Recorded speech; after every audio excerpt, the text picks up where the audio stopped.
Chennai shopping mall Aadi blockbuster KG sale. KG చీరల ప్రారంభ ధర కేవలం 150 రూపాయలు మాత్రమే. కొన్ని ప్రత్యేక చీరలపై రెండవ చీర కేవలం 9 రూపాయలకే సొంతం చేసుకోండి. ఇరాన్పై అమెరికా దాడులు తీవ్రమయ్యాయి. అమెరికా అధ్యక్షుడు ట్రంప్ హెచ్చరించినట్లుగానే కేవలం సైనిక స్థావరాలే కాకుండా పౌర మౌలిక వస్తువులపై అమెరికా బాంబుల వర్షం కురిపిస్తోంది. కీలకమైన చాబహార్ పోర్టులోని నిఘా టవర్ను నేలమట్టం చేసిన అమెరికా దళాలు వంతెనలు, విమానాశ్రయాలు, రైల్వే స్టేషన్లే లక్ష్యంగా విరుచుకుపడుతున్నాయి. తాజా దాడుల్లో 7 ప్రాణాలు కోల్పోగా పలు నగరాల్లో విద్యుత్, కమ్యూనికేషన్ వ్యవస్థలు పూర్తిగా స్తంభించిపోయాయి. గల్ఫ్ ఆఫ్ ఒమన్లోని ఇరాన్కు చెందిన కీలకమైన చాబహార్ పోర్టుపై అమెరికా మరోసారి విరుచుకుపడింది. ఈ వైమానిక దాడిలో పోర్టులోని ఓ భారీ నిఘా టవర్ కుప్పకూలింది.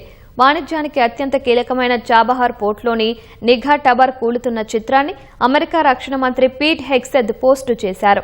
ఈ పోర్టుపై 3వ విడత దాడులు జరిగిన మాట వాస్తవమేనని ఇరాన్ అంగీకరించింది. ఆ టవర్ కేవలం వాణిజ్య నౌకల రాకపోకలను పర్యవేక్షించేందుకేనని ఇరాన్ చెబుతోంది. ఇరాన్ వ్యాప్తంగా ఉన్న పోర్టులన్నింటిలోనూ పారామిలిటరీ రివల్యూషనరీ గార్డ్స్ దళాలు రహస్య కార్యకలాపాలు సాగిస్తున్నట్లు అమెరికా అనుమానిస్తోంది.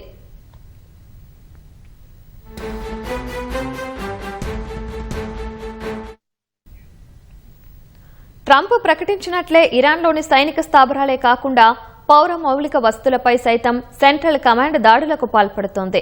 ఇవాళ తెల్లవారుజామున దక్షిణ హార్ముజ్గాన్ ప్రావిన్స్తో పాటు బందర్ ఖమీర్ నగరంలోని వంతెనలపై జరిగిన అమెరికా దాడుల్లో 7 మరణించినట్లు ఇరాన్ ప్రకటించింది. ఇరాన్ షహర్ నగరంలోని విమానాశ్రయంపై క్షిపణి దాడి చేసింది. పోర్టు నగరం బందర్ అబ్బాస్లో రైల్వే సబ్స్టేషన్ సహా కమ్యూనికేషన్ టవర్లను పేల్చివేయడంతో విద్యుత్ సరఫరా నిలిచిపోయింది. బుషహర్ ప్రావిన్స్లో వైమానిక, నేవీ స్థావరాలపై క్షిపణులతో దాడి చేసింది. చాబహార్ నగరం, ఖేష్మ్ ద్వీపంలో భారీ పేలుళ్ల శబ్దాలు వినిపించాయని ఇరాన్ మీడియా పేర్కొంది.